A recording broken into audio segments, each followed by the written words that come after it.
이곳은 경기도 최초로 다세대 다가구 주택 옥상에 시민협동조합 소유 태양광 패널을 설치해서 마을 발전소를 지은 지역입니다.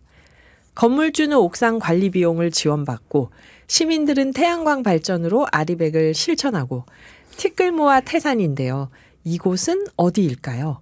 그랬더니 여기에 어떤 분은 상록수역 쪽에는 외국인 사람들이 많이 살고 있어요. 그게 어느 도시인지 알 수 있겠죠.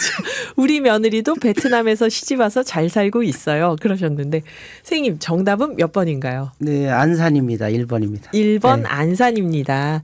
여기 새싹문자 6454님 아내가 일하면서 라디오를 듣는데요. 그래서 저도 듣게 됐는데 참 좋은 방송이네요. 제가 좋아하는 김치를 꼭 먹고 싶어서 문자를 올립니다. 수고하세요 하셨는데 오늘 굉장히 많이 나왔는데 이거는 선생님께 여쭤봐야겠어요. 3769님이 다세대 태양광 최초로 한 곳은 군포시가 아닌가요? 이렇게 질문을 주셨어요. 다세대 안에 태양광 발전소를 올린 경우는 있겠죠. 근데 이제 집주인이 올린 거 빼고 네. 시민참여형 에너지 협동조합이 이제 다세대 전체에 보급하기 위해서 임대를 해서 한 것이 아마 저희가 처음이라고 볼 수 있습니다. 그러니까 다세대 주택에 집주인이 태양광을 올릴 수는 있는데 네네. 이번 안산의 특징은 마을 발전소를 옥상을 집주인에게 임대해서 조합에서 지은 거군요. 그렇습니다. 예. 네. 이렇게 하신 어떤 특별한 이유가 있을까요? 우리나라는 이제 국토도 좁고 네. 또 산지도 많고 해서 사실 아리백이라든지 탄소 중립이라든가 이런 거 하려면 재생에너지를 많이 보급해야 되는데 특히 태양광을 보급해야 되는데 네. 부지가 너무 부족합니다. 네, 그래서 네. 사실은 옥상이 가장 중요하거든요. 도시에서. 그렇기 때문에 이제 옥상 태양광을 좀 하려고 한 거고 특히 안산 같은 경우는 이 다세대 다가구 주택만 해도 한 8만 세대 정도가 되는데 동수로 따지면 1만 동 정도. 그러면 한 동에 약 한 8가구 정도에 가구가. 산다고 생각하면 똑같은 건 아닙니다만은. 네네. 그래서 1만 개의 건물에 태양광을 하게 되면 굉장히 큰 효과가 있다고 봐져서 이걸 시작하게 됐고요. 네. 여기에 보통 한 20kW 정도 설치할 수 있는데 용량이 네. 1만 개면은 20만 킬로와트가 네, 되고 네. 또 8만 세대들이 우리 옥상에 태양광이 있어서 우리도 아리백에 아니면 탄소 중립에 기여하는 거야 하고 이해할 수도 있고요. 조금 더 나가면 자가용으로 만약 본인들이 합의해서 할 수 있다면 네. 더 좋겠는데 합의가 좀 어려워서 그런데 하게 되면 본인들이 쓰는 전기 에너지 현재 그걸로 어느 정도 자급자족할 수 있는 양도 됩니다. 그러니까 결국 이렇게 태양광 설치해 놓으면 또 살고 있는 분들이 태양광이 뭔지 알게 되고 주변에 그렇습니다. 홍보되는 네. 효과도 있겠네요. 네, 그게 굉장히 크고요. 네. 네.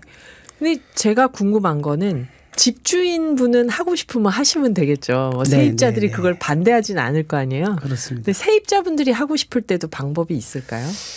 세입자들이 하는 경우는 정말 드물겠죠. 드물죠. 네, 어렵죠. 이사갈 집인데. 맞습니다. 네. 이게 또 설비 비용이 많이 들어가니까. 네, 네. 그래서 사실은 집주인이 하는 게 맞고요. 네. 근데 간혹 다가구 주택에 사는데 나 미니 태양광이라 해서 한 장 붙이는 거 있거든요. 한 장이나 두 장. 베란다에. 네, 베란다에. 네.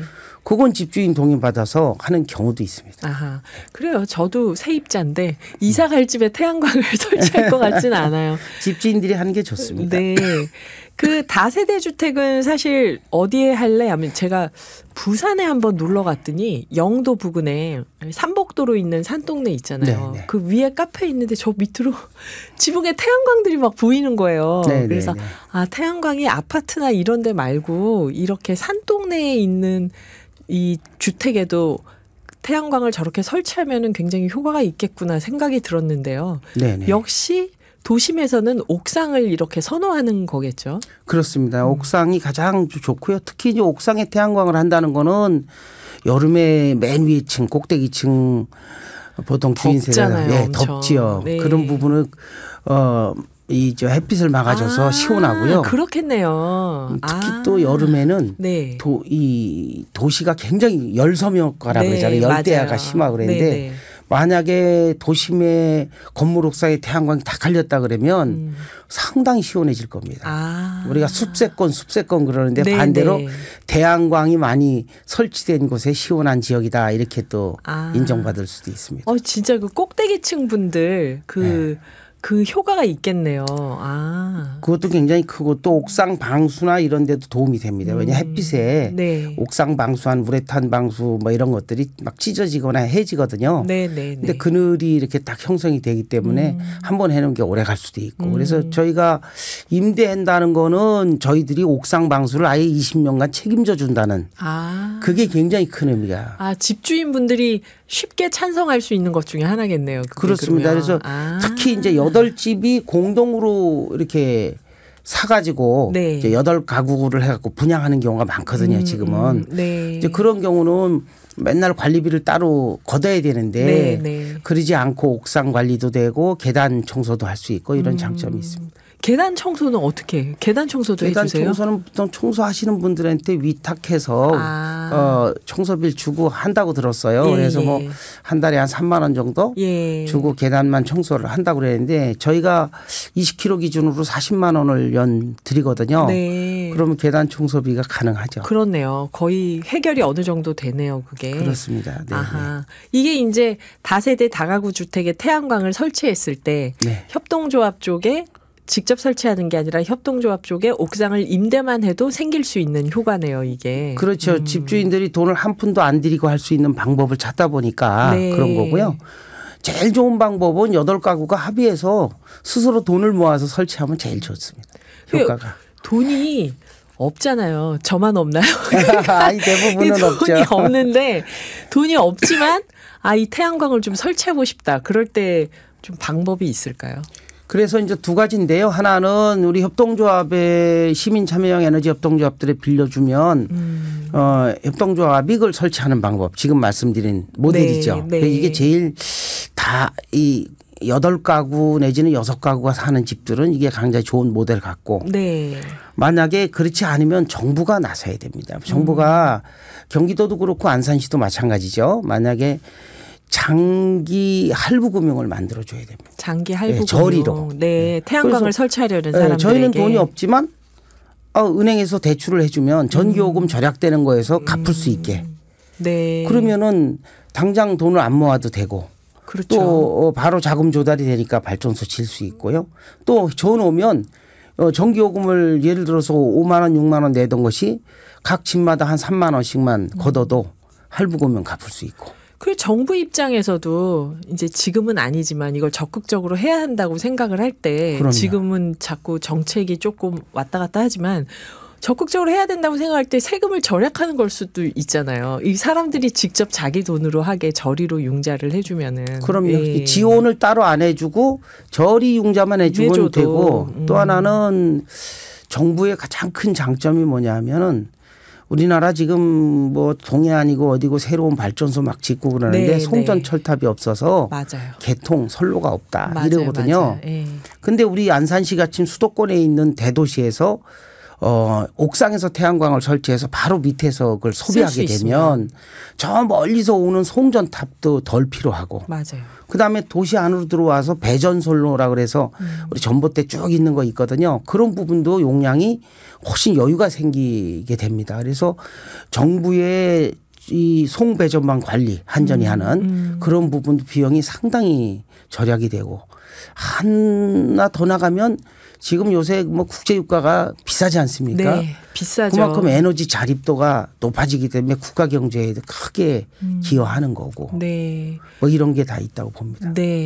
선생님 말씀 들으면서 궁금한 게 하나 있는데 그 전에 청취자 반응을 보면 이민하님 주택 옥상 활용을 고민만 하고 있습니다. 늦었지만 새해 복 많이 받으시고 올 한 해도 오늘의 기후 화이팅 언제나 응원합니다 하셨는데 지금 이창수 이사님 말씀 들으셨죠? 주택 옥상 활용을 그렇게 하시면 됩니다. 사시는 거 시민 햇빛발전 협동조합에 한번 문의를 해보세요. 그리고 이상학 님이 안 산다고 하면서 사는 곳이 안산이래요. 이런 말이 있습니까? 농담으로 하는 얘기고. 안 산다고 하면서 사는 네. 곳이 안산이야. 그런 네 살다 보면 살기 좋은 정 있는 도시입니다. 하고 안산 얘기 보내주셨네요. 그 제가 또 궁금한 거는 이건 이제 편견일 수 있지만 다세대 주택에서 옥상에서 이렇게 화재가 나거나 좀 옥상 하면은 뭔가 안 좋은 일이 있을 것 같은 학교 옥상 때부터 안전사고 우려 이런 게 있을 것 같아요. 근데 거기에 태양광을 설치하면 좀 위험하지 않을까 하는 생각이 들긴 하거든요. 네네. 사실 태양광은 이 20kW 정도 용량은 화재가 나거나 이럴 염려는 거의 없습니다. 아하. 뭐 전무하다고 볼 정도고요. 네. 대신 이제 우리가 태양광 화재가 났다 옛날에 소문난 건 좀 잘못 알려져 있는데 배터리 ESS라 그래서 이제 그 리튬이온 배터리를 설치해서 저장하는 장치에서 네. 불이 여러 번 났거든요. 아, 여러 번 났어요. 옛날에 났었죠. 네, 네. 뭐 강릉에서도 나고 그랬었는데 네, 네. 사실은 배터리에서 그런 거지 태양광 자체에서는 거의 불이 안 납니다. 실제로 그래서 안전하고요. 근데 어쨌든 배터리에서 나잖아요. 그건 어떻게 여기는 합니까? 배터리가 없습니다. 네. 지금 우리가 하는 거는 네, 네. 그냥 한전에 바로 연결하기 때문에 배터리 자체를 설치하지 않는 거고요. 네. 대신 이제 우리가 풍수해 보험이나 화재 보험을 꼭 가입을 합니다. 그리고 네. 이제 발전소를 상당히 약간 좀 높이져 가지고 네. 밑에 그늘지게 해서 밑에서 이렇게 주민들끼리 뭐 커피도 마실 수 있고 네. 뭐 이렇게 공간 활용도 할 수 있게 그렇게 해 놓습니다. 네, 그 시원하기는 엄청나게 시원하더라고요. 저 여행 다닐 네. 때 그 태양광 설치돼 있는 주차장에 가면 서로 그 밑에 차 맞아요, 세우려고. 맞아요. 네, 그렇습니다. 네. 그 인도에서는 주택 네. 옥상 태양광 붐이 인다는 기사가 있는데요. 맞습니다. 우리나라는 아직 붐까지는 아니잖아요. 네네. 이게 무슨 차이가 있을까요?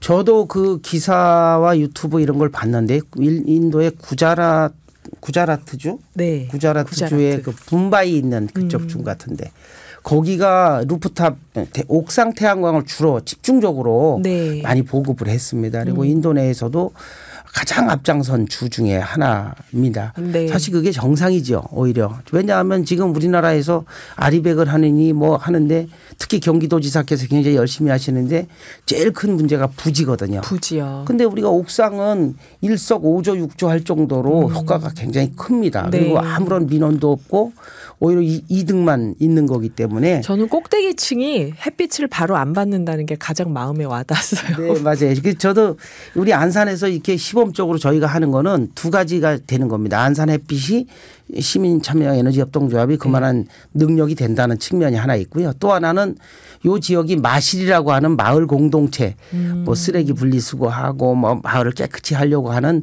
그런 주민운동이 활발히 되는 곳이에요. 그래서 네. 여기서 시작을 해가지고 안산 전역으로 확산시키고 이것이 다른 도시로 확산시켜 보려고 저희들이 야심차게 이렇게 노력을 하고 있는 겁니다. 네. 그 아까 그 말씀하셨잖아요. 위에서 태양광을 하고 송배전만 걱정하지 않고 밑에서 바로 쓸 수 있으면 되지 않느냐. 그게 지금은 그렇게 안 되는 거죠. 지금 그렇게 할 수 있나요? 지금 됩니다. 아 네. 진짜요? 지금 당장이라도 다가구 주택이나 다세주택 갖고 계신 분들이 네, 좀 네. 하자 그러면 그게 그대로 거기서 생산된 게 바로 쓰게 돼 있습니다. 원리상. 그러니까 팔더라도 네. 그게 상업용 발전소라 한전의 전기를 팔더라도 네, 네. 그 전기는 만들어지면 바로 밑에서 쓰여지게 원리가 그러니까 돼 있는 겁니다. 요금 체계만 팔고 다시 맞습니다. 요금을 내는 거고 네. 그 기계의 원리는 밑에서 바로 쓰는 거라고요. 그렇습니다.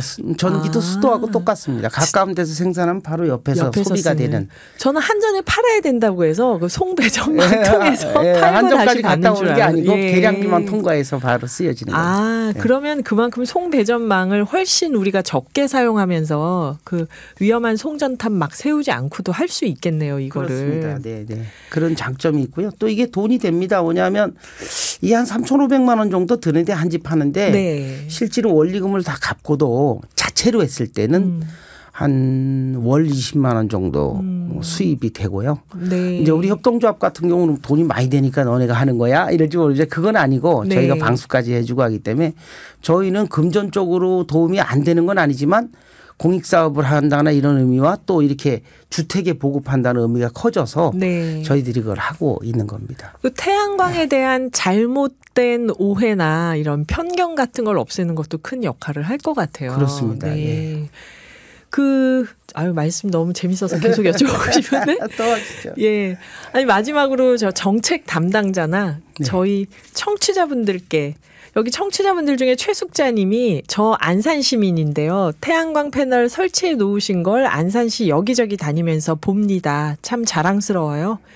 이전에는 오늘의 기후에서 주택 태양광 기간을 알려주셔서 주택 사는 지인에게 알려줬어요. 홍보도 중요한 것 같습니다. 감사합니다. 오늘 안산 시민들이 굉장히 많이 나타나셨습니다. 저희 게시판에. 아, 예. 저희 그 정책 담당자들한테 정말 이게 주택 옥상이 가장 우선시해야 될 정책이다. 그러니까 여기에 대한 정책 그 방향을 잡고 네. 지원 방법을 찾아서 해야 된다는 꼭 부탁을 드리고요. 특히 이것이 국민들의 전폭적인 참여, 지지 없이는 탄소 중립이나 아리백이나 네. 이게 안 되는 거거든요. 네, 네. 특히 저 부지가 많이 필요한 태양광 같은 경우는 더더욱 그러잖아요. 네. 그래서 꼭 그 점에 대해서 정책 담당들이 적극적으로 좀 해줬으면 하는 말씀 드리고, 왜냐하면 용량이 적다고 관심을 덜 보이는 것 같아요. 제가 자꾸 막 10만 킬로니 5만 킬로 네, 이런 거는 네. 막 관심 갖고 20킬로 30킬로를 너무 작게 느껴지는 무시하는 거죠. 예. 근데 사실 아까 말씀드렸지만 안산시만 애들하고도 20만 킬로 할 수 있다. 그렇죠. 어마어마한 거거든요. 그렇죠. 그래서 그런 부분을 말씀드리고, 특히 할부금융 제도를 꼭 만들어 달라. 보증 제도를 만들어 달라. 이 말씀드리고, 주택을 가진 분들은 이거 확실하게 도움이 되는 거니까 관심 네. 가져주시고, 예를 들어서 안산시 아니고 수원이나 이런 데도, 안양이나 이런 데도 지역의 협동조합에 연락을 해 주시거나 저희 안산햇빛 협동조합에 연락을 주시면 저희들이 상세하게 설명드리고 합니다. 특히 이제 오늘 안산에서 관심이 많으시는데 저희 안산 협동조합은 오늘의 기후 이 프로그램이 좋아서 네. 여기 그 구독 좋아요 누르면은 활동 포인트도 주는 그런 정책도 하고 있습니다. 오늘의 기후에 구독 좋아요를 누르면 활동 포인트를 주신다고 합니다. 맞습니다. 커피 한 잔 쏩니다. 3,000원. 네. 감사합니다, 선생님. 저희가 싸야 되는데 0389님 안산 제 고향 안산입니다. 오늘 안산 분들 많이 오셨네요. 네, 오늘 말씀 감사합니다. 그 원자력 화력이 위험하다 보니까 발전소 하면은 겁부터 먹어요. 많은 분들이. 근데 오늘 네. 말씀 드리면서 태양광에 대한 오해가 또 많이 풀렸으면 좋겠습니다. 지금까지 이창수 안산시민햇빛발전협동조합 상임이사님이셨습니다. 감사합니다. 네, 감사합니다.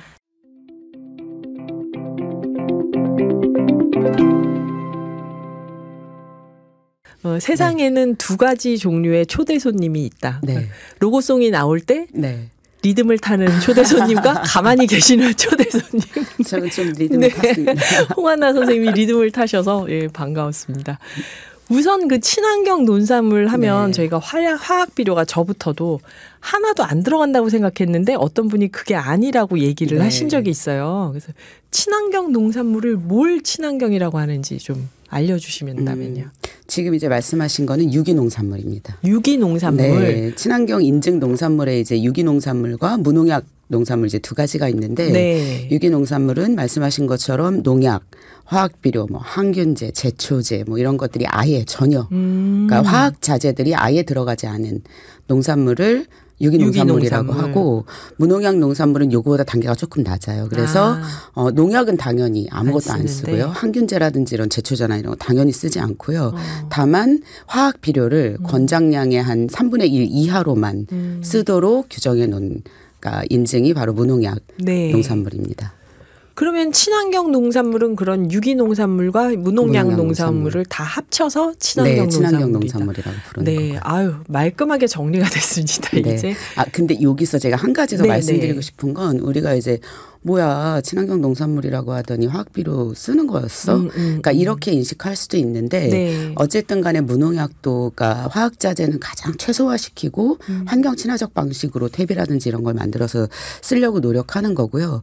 2020년도에 이 친환경 농업에 대한 정의가 좀 개정이 됐어요. 그 전에는 20년도에 네. 농민들이 열심히 그러니까 국가에 제안하고 해서 건의하고 해서 바뀌었는데 그 전에는 뭐 합성 농약, 뭐 화학 비료, 뭐 그다음에 이런 제초제, 항균제 이런 것들을 사용하지 않는 그러니까 농업을 친환경 농업이라고 규정해 왔는데 그러면 사용했냐 아니냐라고 하는 규정만으로 그걸 네. 판단하게 되기 때문에 그러니까 친환경 농업에 대한 가치를 그렇게 규정해서는 안 된다. 그래서 어떻게 바뀌었냐면 생물의 다양성을 증진하고 토양에서의 생물적 순환과 활동을 촉진하며 농업 생태계를 건강하게 보존하기 위하여 이런 것들을 쓰지 않아야 네. 한다라고 이제 바뀌었어요. 그래서 친환경이 가지는 가치와 그다음에 그걸 실천하려고 하는 행위를 중심으로 네, 결과론적인 것이 아니라 우리가 그것을 만들어가는 과정 중심의 정의로 좀 법이 바뀌었다라고 하는 건 굉장히 좀 긍정적인 의미가 있을 것 같습니다. 2020년도에 네. 바뀐 법에서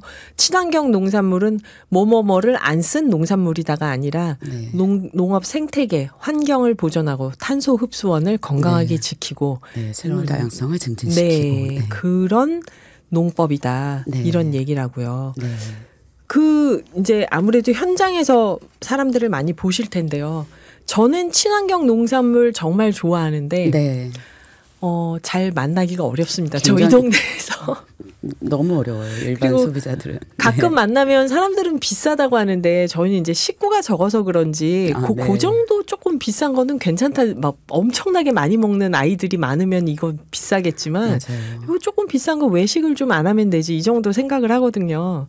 근데 친환경 농산물에 대해서 사람들이 보통 어떻게 생각하고 이해하고 있는지 현장에서 만나는 분들이. 제가 이제 현장에서 느끼는 거는 요즘에 이제 친환경 유기농에 대한 건 알고 계세요. 아, 친환경이 있다. 네. 죄송합니다. 유기농이 있다. 이거는 좀 알고 계시는데 안전하다라고 생각하시는 거예요. 요즘에 좀 후쿠시마 원전 오염수 방류 문제도 그렇고 예전으로 좀 거슬러 올라가 보면 광우병 쇠고기 네. 파동이 좀 있었잖아요.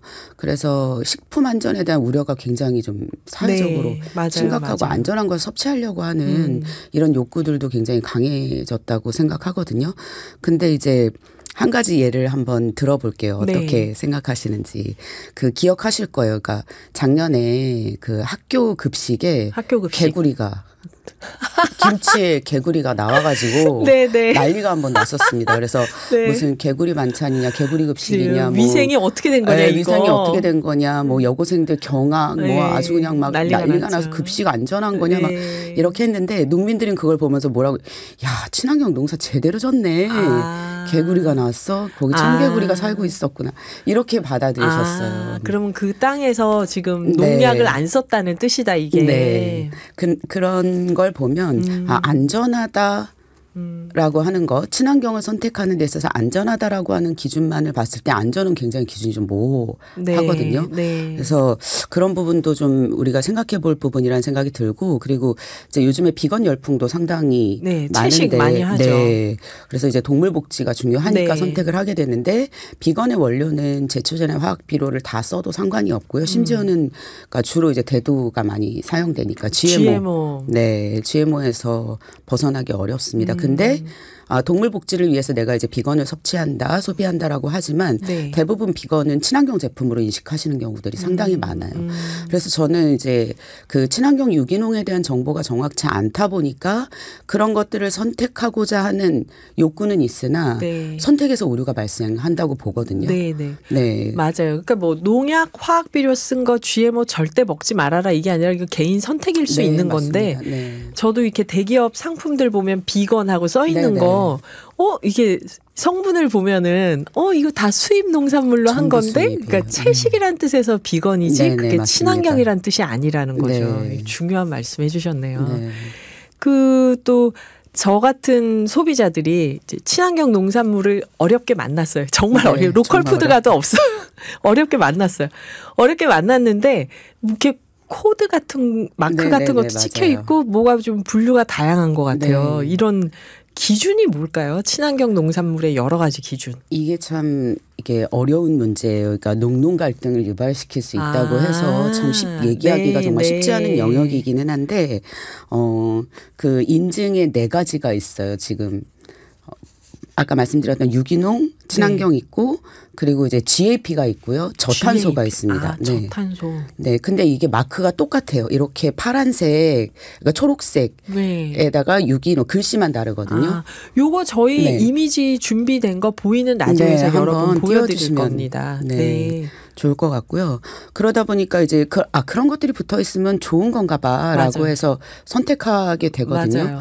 네, 또 근데 녹색이잖아요. 네, 다 그러니까. 녹색이고 되게 환경 친화적일 것 네. 같고 내 건강에도 도움이 될 것 같고 해서 선택을 하시게 되는데 문제는 유기농과 무농약이라고 있는 거 말고 나머지는 제초제나 화학 비료나 이런 것들을 농약이나 이런 것들을 다 사용하는 것들이에요. 그러니까 관리 체계인 거. 저탄소 같은 경우에는 예를 들면 그래도 이제 농업 생산 과정에서 적정 에너지를 뭐 사용한다든지 적정 기술을 사용해서 그래도 이제 그러니까 조금은 덜 탄소를 발생시키는 기술로 농사를 지은 거야라고 뭐 하는 것에 대한 농기계에서 탄소 네. 발생을 줄인다든지 그런 네네. 걸까요? 네, 그런 것들이고, 그러니까 GAP 같은 경우에는 지난번에 제가 나왔을 때도 말씀드렸지만 우리나라 화학비료 농약 전 세계 1위라고 말씀드렸잖아요. 네, 1위. 네, 너무 많이 쓰다 보니까 여기에서 유실되는 것이 뭐 토양뿐만 아니라 뭐 수질도 오염시키고 그래서 좀 적정하게 쓰자. 좀 조금만 줄여주세요라고 하는 것이 GAP입니다.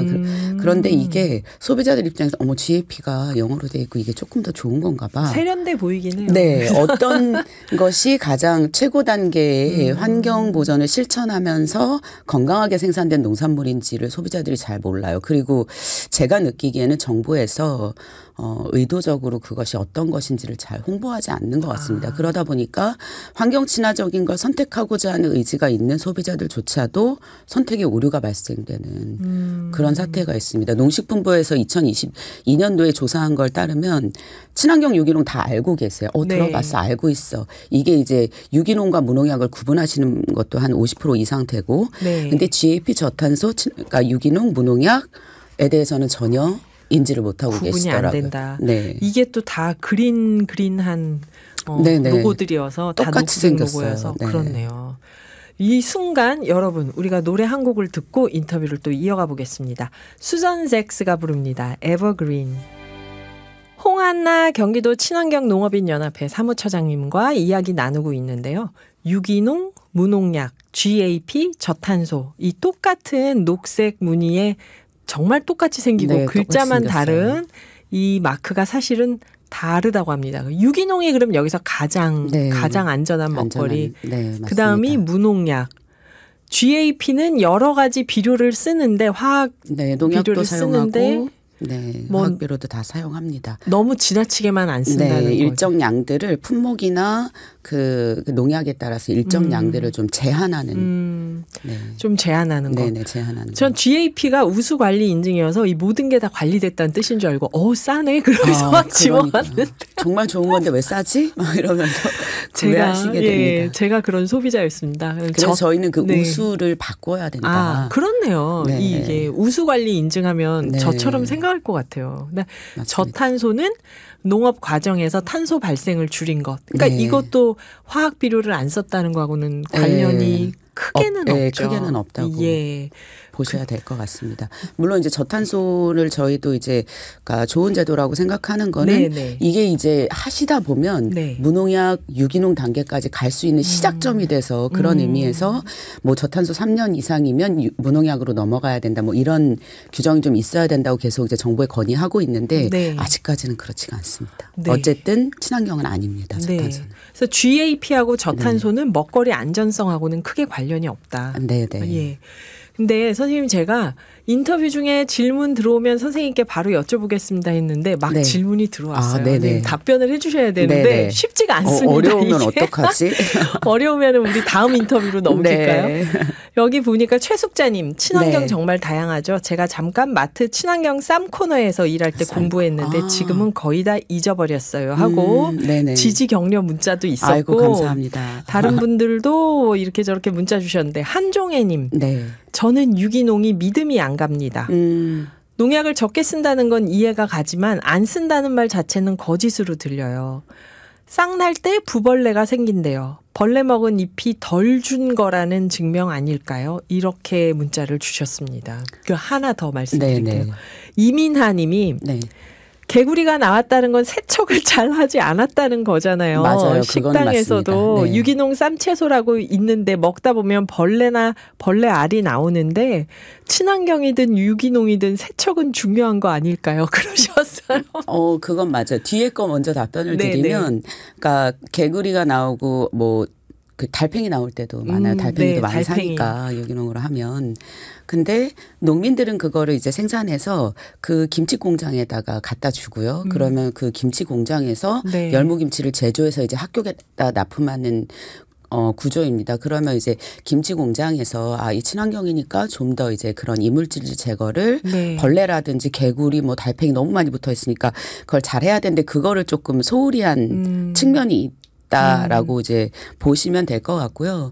그리고 이제 유기농 믿지 못하겠다 이런 부분들도 정말 그러니까 우리 농민들이 많이 오해받는 부분인데 제가 이제 그 네. 부분을 꼭 짚고 싶은 건 국가 인증 관리가 너무 철저해서 사실은 친환경 유기농업이 늘지 못하는 측면이 있어요. 오히려 늘지 못한다. 네, 너무나 엄격해서. 엄격하게 관리를 하기 때문에 근데 이제 유통 단계에서 발생되는 그러니까 친환경이 아닌데 친환경으로 둔갑하는 경우들이 사실은 상당히 많거든요. 또 거기서 그런 일이 생기는구나. 네, 그래서 저 유기농이나 무농약 마크도 저것만 보시면 안 되고요. 네. 그러니까 제가 한 가지 더 띄워달라고 이렇게 자료 하나 드린 게 있는데 네. 거기에 이제 생산자부터 이렇게 쭉 나와 있으면 어느 지역에서 누가 생산됐는지 생산했는지. 심지어는 핸드폰 전화번호까지 거기에 있는 요 마크가 아니고 그냥 유기농 그 마크는 그냥 농식품부 홈페이지에 들어가서 아무나 다운받을 수 있어요. 그래서 아무나 출력해서 스티커로 네? 만들어 붙일 수 있습니다. 아니 이런 놀라운 대한민국. 놀라운 대한민국이죠. 아니 이런. 그래서 그렇구나. 그거를 그냥 붙이는 사람들도 있는데 거기에 어느 지역에서 생산자가 누군지 그리고 주소가 어딘지 농장 주소가 어딘지 그리고 생산자의 연락처가 어딘지까지 네. 다 들어있는 스티커가 유기농. 있습니다. 네. 그 스티커가 붙어 있어야 진짜 무농약 유기농 인증받은 농산물이라고 판단해 주시면 되겠습니다. 말씀을 네. 들어보니까 저는 100번 중에 90번은 엉뚱하게 속아서 산 것 같습니다. 지금. 그런데 저희가 이제 시간이 한 4분 정도 남아서 참 아까운데 그 선생님께서 가장 오늘 그래도 꼭 해야 한다 하고 생각하셨던 얘기. 근데 뭐 비싸다, 친환경 아닌 것과 품질 차이가 미미하다, 안전성을 신뢰하기 어렵다는 건 지금 질문에서 좀 네, 해소가 네. 된 것 같아요. 네. 그래서 혹시 다 못하신 말씀이 있다면 조금 더 설명을 해 주시고 이 친환경 농가가 줄어들고 있다고 말씀하셨는데 네, 어떤 맞습니다. 정책적 지원이 필요한지까지 말씀을 해 주시면 어떨까요? 네, 특히 이제 코로나 거치면서 정말 많이 줄어들었어요. 네. 전국적으로도. 왜냐하면 친환경 농업은 그러니까 농약은 인력을 대신하잖아요. 맞아요. 네, 그냥 제초제 치면 되는데 그걸 일일이 벌레도 손으로 잡고 네. 제초도 다 손으로 해야 되기 때문에 근데 코로나 이후에 그 외국인 근로자 인력들이 이제 못 들어오면서 네. 그때 엄청나게 인증들을 많이 포기하셨습니다. 실제로. 농가에서. 네, 경기도도 그때 엄청나게 많은 수의 농가들이 네. 그냥 이제 도저히 견디지 못하고 그냥 그렇죠. 농약을 치는 걸로 해서 인증을 그냥 포기해 버리시고 농촌이 고령화 인구가 많고 네, 그렇잖아요. 맞아요. 고된 노동이기도 한데 네. 인력도 없으니까 그래서 저는 이런 그 친환경 유기농업을 좀 더 확대하기 위해서는 농촌 인력 지원 정책들이 좀 같이 뒷받침될 필요도 있겠다라는 생각도 많이 해봅니다. 그래서 올해 이제 정부에서도 많은 외국인 근로 인력 들어오려고 하는데 네. 더 많은 노동력을 써야 되는 농업에 우선 배치한다든지 이런 제도적 장치가 좀 있으면 좋겠고 그리고 이제 친환경 유기농 하시는 분들 다 정말 선한 마음이세요, 진짜. 네. 자부심 갖고 가치관을 가지고 네. 철학적인 정신으로 하시는 분들 진짜 많거든요.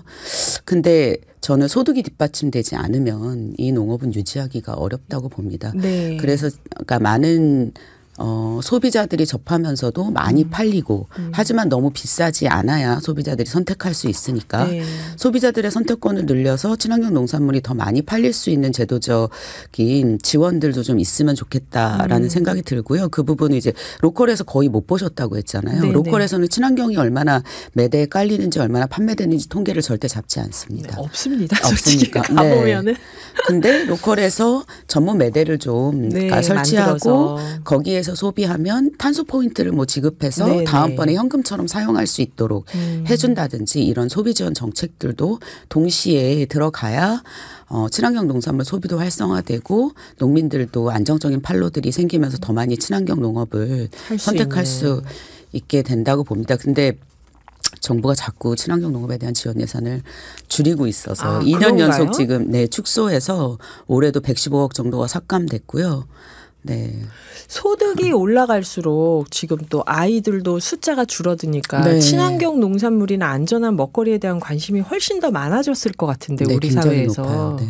그런데 정작 생산을 지원하는 정책들은 네. 줄어들고 있다. 네, 그게 참 안타깝습니다. 그래서. 네.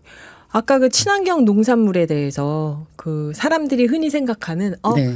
맛이 뭐 크게 다르지 않은데 이런 분들도 네. 계시거든요. 뭐 크게 안 다른데 뭐 더 못생겼는데 이게 소비자들한테 네. 친환경 농산물을 왜 선택해야 하는가 하는 거를 마무리 말씀으로 한 1분 정도 짧게 해주신다면요. 네.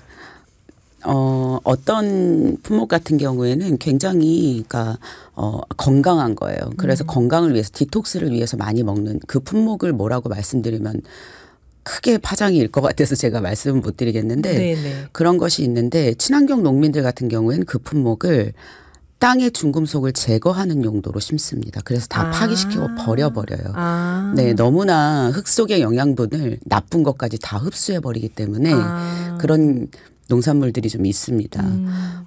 근데 그런 정보에 대해서 잘 모르다 보니까 별로 뭐 안전이나 건강이 크게 다르지 않은데 뭐 이렇게 생각하시는 경우들이 있어요. 그래서 그런 것들은 조금 정보를 찾아보셨으면 좋겠다는 생각도 들고 근데 네. 이제 나의 건강뿐만 아니라 맞아요. 저는 이제 친환경 유기농을 소비하는 것은 그 가치 소비라고 생각을 합니다. 내가 한 번 더 선택함으로 인해서 이 농업이 좀 유지될 수 있는 기반들을 만들고 있다라고 하는 생각이 필요하지 않을까. 그래서 텀블러 갖고 다니고 또 에코백 사용하고 하잖아요. 네.